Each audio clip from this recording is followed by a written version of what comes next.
बिस्मिल्लाहिर्रहमानिर्रहीम। आपका क्लास सबक सिफारिश सिनफ़ अदब तंज़िया व मज़ाहिया मज़मून है, लेकिन कौन सा तंज़िया व मज़ाहिया। तो सिनफ़ मुसन्नफ़ जो है कर्नल मोहम्मद ख़ान है और माख़ज़ बज़्म आराइयाँ। तो सबक आगे चलेंगे, सबक पे जाएंगे, क्योंकि हालात ज़िंदगी जो हैं पिछले मेरे लेक्चर में मुकम्मल हो गए थे। सबक सिफारिश का मतलब है वसीला या सहारा। सिफारिश लफ्ज़ होता है सिफारिश, इसके मानी होते हैं वसीला या सहारा। या तीसरी बात है किसी के हक में कलमाए खैर कहना। कलमाए खैर यानी किसी के लिए बेहतरी की बात करना, उसके फायदे की बात करना। और तलब का मतलब है चाहने वाला। चाहने वाला यानी वो लोग जो किसी से अपने मतलब का काम करवाना चाहते हैं, तो उसको कहते हैं सिफारिश तलब। उस शख्स को जो दूसरे से अपने मतलब का कोई काम करवाना चाहे, अपने फायदे का, उसे सिफारिश तलब कहा जाता है। और जो करता है उसे सिफारिशी कहा जाता है। आका साहिब मालिक मुगलों का लक़ब है क्लास। आका साहिब मालिक आका मेरे बेतकल्लफ दोस्त हैं। बेतकल्लफ, तकल्लुफ का मतलब होता है क्लास बनावट। तकल्लुफ बनावट, बेतकल्लफ बनावट बगैर यानी आजाद। आजाद जो मेरे साथ खुल के बात कर सकते हैं, दोस्त हैं। दोस्त दार का मतलब है दानी, दार दानी हमेशा की, वाओ वफा, सीन सलामत और ते ताहला। ये दोस्त आगा मेरे आज़ाद दोस्त हैं, उनके साथ मेरी आज़ादी की गुफ्तगू है। हम खुलम खुल एक दूसरे से बातचीत करते हैं। उसूल के बंदे हैं। अदम उसूल, उसूल उसूल का मतलब है बुनियाद, जड़। उसूल के बंदे हैं। या तौर तरीका यानी उसूल रखने वाले, अपने एक दस्तूर रखने वाले, अपने एक तरीका और अपने एक डिसिप्लिन रखने वाले बंदे हैं। बल्कि अपनी असूल परस्ती, असूल पर कायम रहना, असूल के मुताबिक जिंदगी गुजारना, असूल के मुताबिक बात करना। बल्कि इससे बढ़कर फिर भी सिवा शायद बल्कि अपनी असूल परस्ती, असूल पर सख्ती से कायम रहना के लिए बदनामी की हद तक मशहूर हैं। बदनामी बुरे नाम क्या तक, यानी जो लोग उसूली होते हैं, कहते हैं मैं सच नहीं बोलता, मैं किसी की नाजायज सिफारिश नहीं करता, मैं किसी की नाजायज हमायत नहीं करता, मैं ऐसा नहीं करूँगा, मैं वैसा नहीं करूँगा, ये बात ठीक है, कानून के मुताबिक ठीक नहीं है, असूल के मुताबिक ठीक नहीं है, हमारा मज़हब इस चीज़ की इजाज़त नहीं देता। इस तरह की सोसाइटी में बातें करने वाले लोगों को कहते हैं ये बड़ा गुस्ताख है, ये किसी के काम नहीं आता, ये मतलब परस्त है, अपना काम होता है तो बात करते हैं, तो दूसरे का मतलब होता है काम होता है तो फिर उसकी बात नहीं सुनता। इस तरह गुलाम हो जाते हैं माशरे में, जो हर किसी के पास हाथ चल पड़ता है, चोर के साथ भी, डाकू के साथ भी, मजलूम के साथ भी, जालिम के साथ भी, तो उसको ऐसा नहीं कहा जाता। बल्कि जो ठीक काम करता है, अपने एक असूल रखता है, चोर को चोर और डाकू को डाकू कहता है, तो उसको लोग कहते हैं ये बड़ा बुरा है। बल्कि अपनी उसूल परस्ती के लिए बदनामी की हद तक मशहूर है। पिछले दिनों कुछ दिन पहले मैं उनसे आर्जी तौर पर, वक्ती तौर पर, थोड़ा सा, वक्ती तौर पर यानी थोड़ा सा, इतना ज्यादा नहीं, नाराज था, नाराज खफा नाराज सा था, सा हर्फ तशबीह, लेकिन वो एक शाम, हालांकि मैं उससे कुछ थोड़ा बहुत नाराज भी था, लेकिन वो एक दिन शाम के वक्त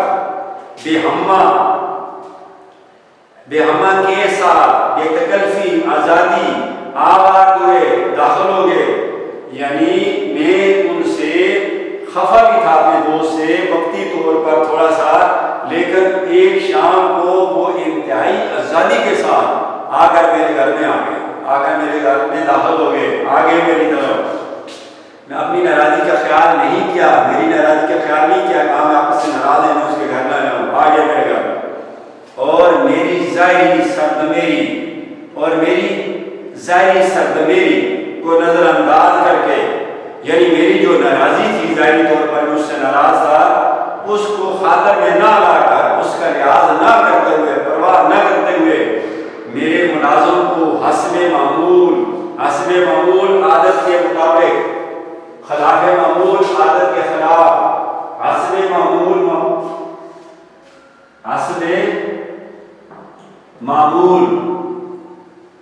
आदत के मुताबिक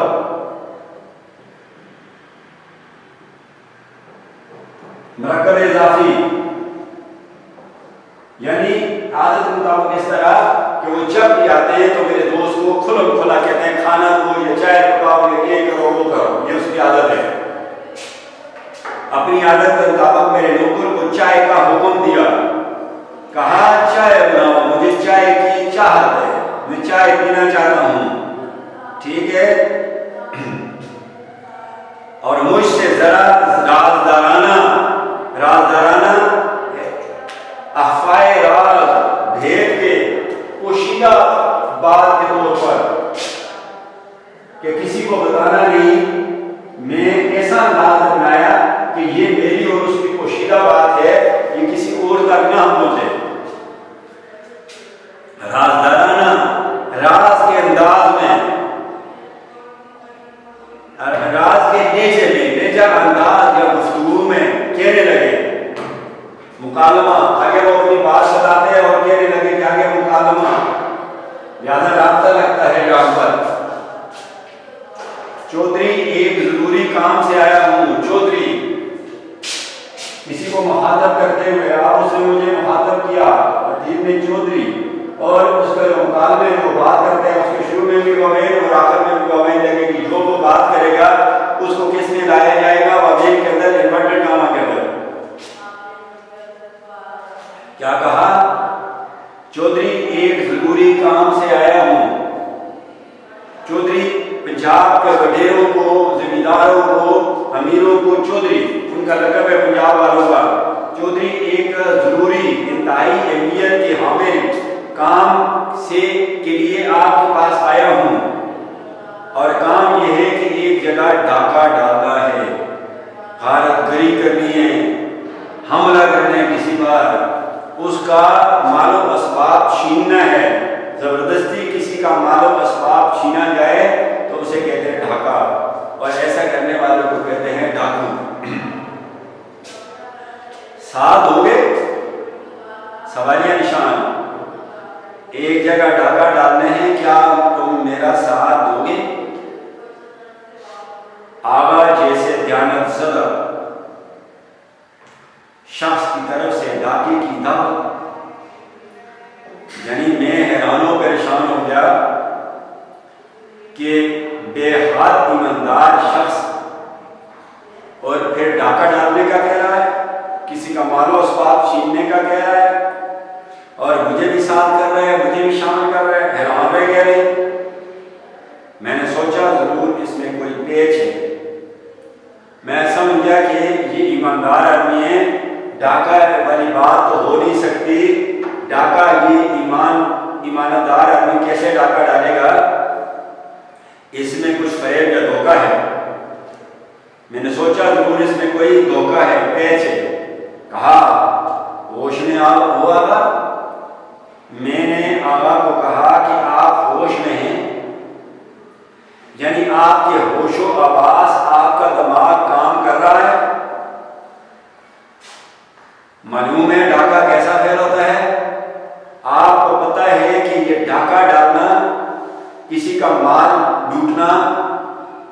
कैसा काम होता है, और फिर मुझे दावत भी देते हो, तुम भी मेरे साथ शामिल हो जाओ। हया नहीं आती, शर्म नहीं आती आपको? डाकू बनाते हो, मुझे लुटेरा बनाते हो, चोर बनाते हो। आगा कुर्सी पर दराज होकर बोले। आगा मेरा ये जवाब सुनते रहे और फिर जरा कुर्सी पर लेटकर, जरा इजी होकर आराम से लेटकर कुर्सी पर बोले, मुकालमा क्या राब्ता आगे लगा हुआ है, बस बस बस बस का मतलब है ठहर ठहर। इसको कहते हैं उर्दू में कहते हैं, फारसी मुहार का लफ्ज़ है, इसको कहते हैं मुतल्लक फ़ेल, इंग्लिश में कहते हैं एडवर्ब, मुतल्लक फ़ेल।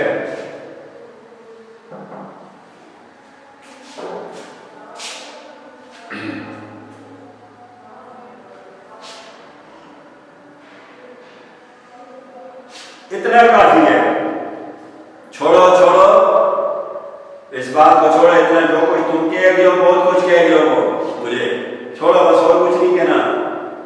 खफा मत हो, नाराज ना हो, कोई ऐसा मैं लंबा चौड़ा जुल्म नहीं कर चुका आपके साथ। कल तुमने मुझे डाके की दावत दी थी, आज मैंने दे दी, मैंने तुम्हारी ना मानी, तुम मेरी ना मानो। कहते नाराज होने की क्या बात है? कल तूने मुझे, कुछ अर्सा पहले आपने मुझे डाके की दावत दी थी, आज मैंने तुम्हें डाके की दावत दे दी। मैंने तुम्हारी बात नहीं मानी थी, तुम भी मेरी बात ना मानो। लड़ाई झगड़ा खत्म, हमारा नाराजगी खत्म। हाँ हाँ, तो कहते हैं कलमे एजाब, कलमे एजाब। हाँ यानी मुख्तसरन जरा चाहे जल्द लिख लें, छोड़ो उन पुरानी बातों को, असल बात पे आ जाओ। मैं चाहता हूं कि जल्दी आपका नौकर चाय चाय मुझे सचमुच शक हुआ, सचमुच मुतल्लक है एडवर्ब, सचमुच सही मानों में मुझे शक हुआ, डाउट हुआ कि आगा का दिमाग चल गया है, कि आगा पागल हो गया है, आगा का दिमाग काम नहीं करता, दिमाग चलना मुहावरा। ठीक है, यानी ये ज़हनी तौर पर मफलूज हो चुका है, इसके दिमाग ही नहीं काम करता है, अजीब किस्म की बातें करता है। मैंने कहा तुम कैसी बातें करते हो आगा, मैंने तुम्हें डाके पर उकसाया? मैंने जवाबन कहा अजीब आदमी है, पागलों जैसी गुफ्तगू करता है, और उसे कहा कि तुम किस तरह की गुफ्तगू करते हो, मेरी समझ में तुम्हारी बातें नहीं आती। मैंने तुम्हें कभी डाका डालने पर मजबूर किया? क्या डाका डालते? बोला हाँ, तुमने तो अपने मौलवी ज़ादे की सिफारिश नहीं की थी कि उसे क्लर्क भर्ती कर लो। कहते हाँ अच्छा, तुमने मुझे अपने मौलवी साहब के बेटे, मौलवी ज़ादा कहते हैं बेटे को फारसी में, जब होती है ज़ादगान, यानी तुमने मुझे अपने जो मौलवी साहब है, आपके मुस्लिम उलमा का लक़ब है मौलवी, तो उसके बेटे की सिफारिश नहीं की थी कि उसे क्लर्क भर्ती कर लो, कि यानी उसे अपने यहाँ क्लर्क भर्ती कर लो या भर्ती करा लो। क्लर्क CLER के क्लर्क इंग्लिश में कहते हैं मुंशी, क्या कहते हैं मुंशी या मुहल्लर। कहता है तुम बातें कैसी करते हो, तुमने भी मुझे डाके की दावत दी थी कि अपने मौलवी के बेटे को क्लर्क भर्ती कर लो। आप सिफारिश तो मैंने जरूर की थी, लेकिन ये डाका क्यों करवा? कर्नल साहब कहते हैं सिफारिश तो मैंने की थी कि मेरे मौलवी साहब के बेटे को क्लर्क भर्ती कर लो, लेकिन ये डाका कैसे हो गया? लेकिन मैं कुछ कहने ना पाया था कि बोले, अभी मैंने उसको कुछ कहा नहीं था कि वो बोल पड़ा। देखो चौधरी गांव का सरदार, नंबरदार, जमींदार का खिताब है, अमीर का खिताब है। देखो चौधरी, सिफारिश करके तुमने किसी दूसरे का हक अपने मौलवी के लूंडे को दिलाना चाहा था। देखो चौधरी साहब, आपने सिफारिश की करके तुम ये चाहते थे कि किसी और का हक जो उस क्लर्क की सीट पर भर्ती होने के काबिल है वो उससे छीन कर मेरे मौलवी के बेटे को दे दो। लौंडा ना तजर्बेकार लड़का, तो तुम ऐसा करना चाहते थे। और किसी का हक छीनना ही डाका है, और किसी का हक छीनना ही तो डाका है ना, क्योंकि वो जो डाकू होते हैं वो राइफल वगैरह बंदूक लेकर जाते हैं अपने साथ और लोगों को जबरदस्ती घरों में जलमाली बनाकर या रास्ते में गाड़ियों को रोककर असले की नोक पर वो उनसे उनके जेवर छीनते हैं, उनको से और लोगों से पैसे छीनते हैं, वो डाका होता है। तो ये भी बगैर बंदूक के भी अगर किसी आदमी का आदमी शास्त्र तरीके से, टेक्निकल तरीके से किसी का हाथ छीन के दूसरे को दे देते हैं और किसी को भर्ती का कोई और एल है, नौकरी का कोई और एल है, उसकी जगह किसी और को नौकरी दे देते हैं, तो ये भी डाका ही हुआ ना। इस डाके से तुम्हें बचा लिया और तुम उस रोज से मुंह फैलाए बैठे हो। वो जो तुम डाका डालना चाहते भी थे और मुझसे भी डलवाना चाहते थे, वो मैंने उस डाके से मैं भी बच गया, तुम्हें भी बचा दिया। और उसके बाद तुम नाराज, उसके बाद तुम मुझसे नाराज हो गए हो। मुंह फैलाना मुहावरा है, नाराज हो गए। तो ये सारी तमीर आगाज तारफ, यानी पूरा एक बैकग्राउंड बयान किया उसने, तो ये हमें जिज करने को उठाई थी, ये मुझे तंग करने के लिए, बेबस मजबूर करने के लिए मुझे उठाई थी कि मैं ठीक हूँ, आप गलत हैं। और जब हमने एक लम्हे के लिए ठंडे दिल से सोचा और जब जरा इसकी गुफ्तगू को मैंने अपने दिमाग में डाला और सब्र और सुकून के साथ सोचा, महसूस हवा से हमसा में से मैं किसी एक से किसी चीज को मालूम करना जो है महसूस कराता है। तो मुझे महसूस हुआ, मुझ पर ये जाहिर हुआ, मालूम हुआ, अश्कारा हुआ, राज खुला कि आगा सचा है और हम जिद हो चुके हैं। आगा जो कुछ कहता है ठीक कहता है, मैं वैसे ही तंग हो गया हूं। और फिर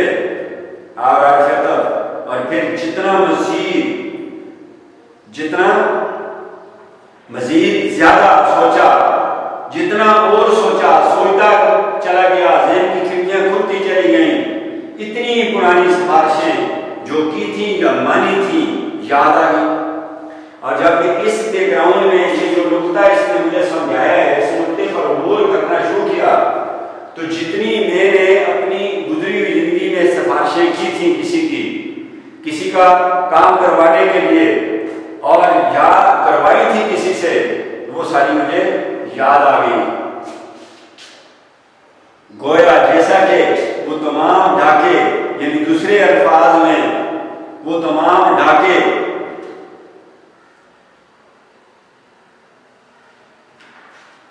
जिनमें मैं शरीक हुआ था, वो तमाम डाके जिनमें मैंने शिरकत की थी,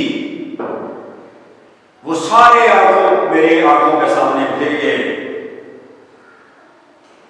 आगा ने हमारे मुंह पर अबाइयां होते देखी तो बोले, दिल तेरी याद से आबाद है अब तक, वरना हमने कब का ऐसे वीरान बना दिया होता। हमने कब का ऐसे वीरान बनाया होता। तो वो सारी सिफारिशें जिनको मैंने कराई थी या की थी मेरे आंखों के सामने आ गई। और जब इंसान अंदर से जैसा मूड हो वैसा मंजर होता है, मौसम तो इंसान के अंदर होता है। जब इंसान अंदर कुछ खजालत महसूस करे, इंसान को गुजरे हुए वक्तों में अपनी कुछ नाकामियां या बुरे काम याद आए, तो इंसान का वो जो अंदर की जो रीडिंग होती है, अंदर का जो कैफियत होती है वो चेहरे पर आ जाती है। लिहाजा मेरे चेहरे पर मायूसी के आसार नजर आने लगे। मैं घबरा सा गया, मेरा रंग फक हो गया, मेरा रंग उड़ गया। वही मुहावरा। और जब आगा ने मेरी इस हालत में मुझे देखा कि ये तो परेशान हो गए, बोले नदामत महसूस करते हो? कहते हैं कि शर्मिंदगी महसूस करते हो? वल्लाह जरूर करो, आइंदा के लिए तौबा भी करो। कहते हैं शर्मिंदगी होती है तुम्हें वो पुरानी बातें जब याद करते हो तो?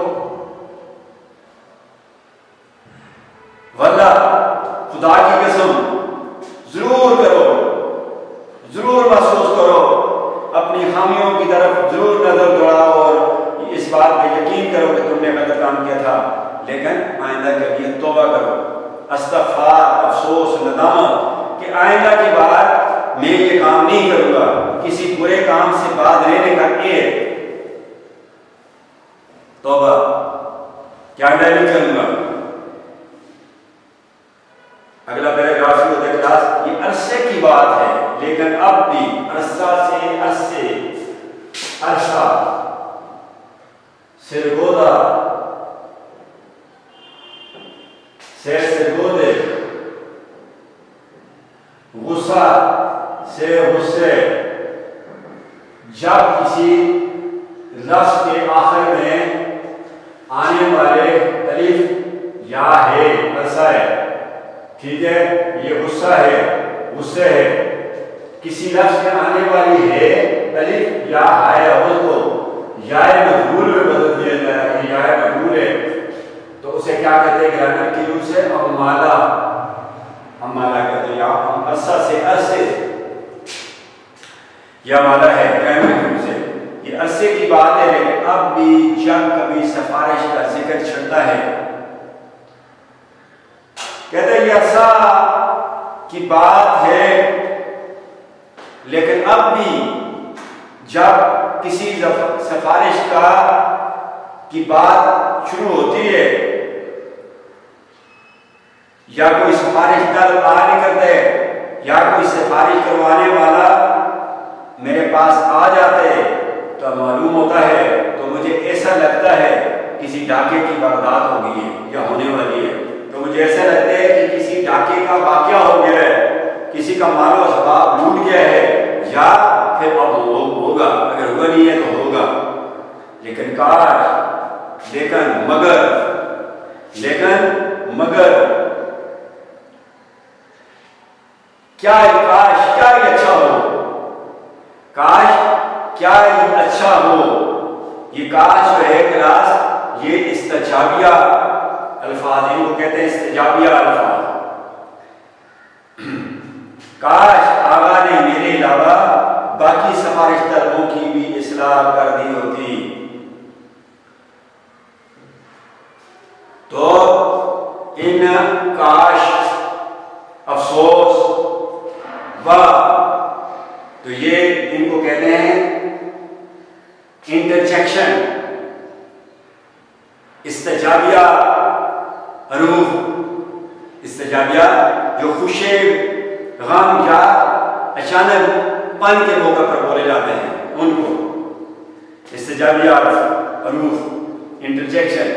काश क्या ये अच्छा होता कि मुझे तो आगा ने समझा दिया, मेरे कानों की खिड़कियां खोल दी हैं, मेरी आंखें खोल दी हैं, लेकिन मेरे अलावा मुझे छोड़कर जो बाकी लोग सिफारिश करते हैं या करवाते हैं या इस धंधे में मुलव्वस हैं, उनकी भी इस्लाह कर दी होती, उनको भी ठीक कर दिया होता। जिस तरह मुझे समझाया और मैं रुक गया हूँ इस काम से, उनको भी रोक दिया होता।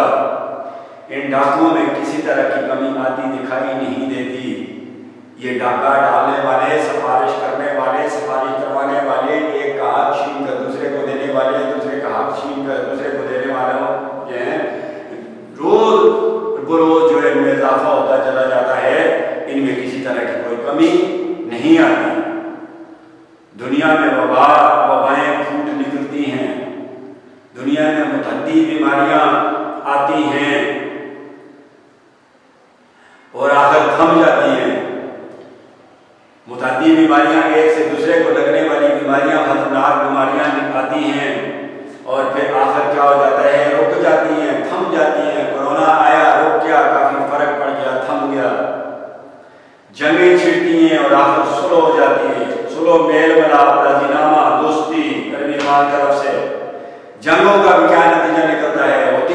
बाद में सुलह हो जाती है, अमन आ जाता है।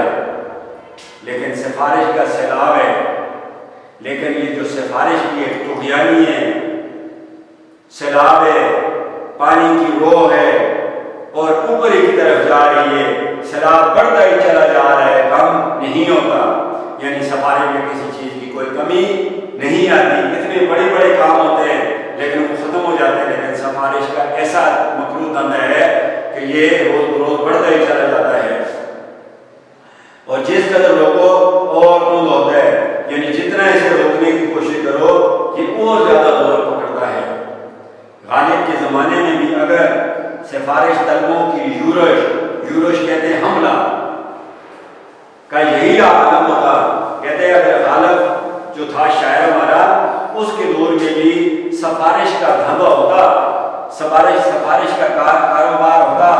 एक हाथ छीन कर दूसरे को दिए जाने वाला ये एक फरसुदा निज़ाम होता।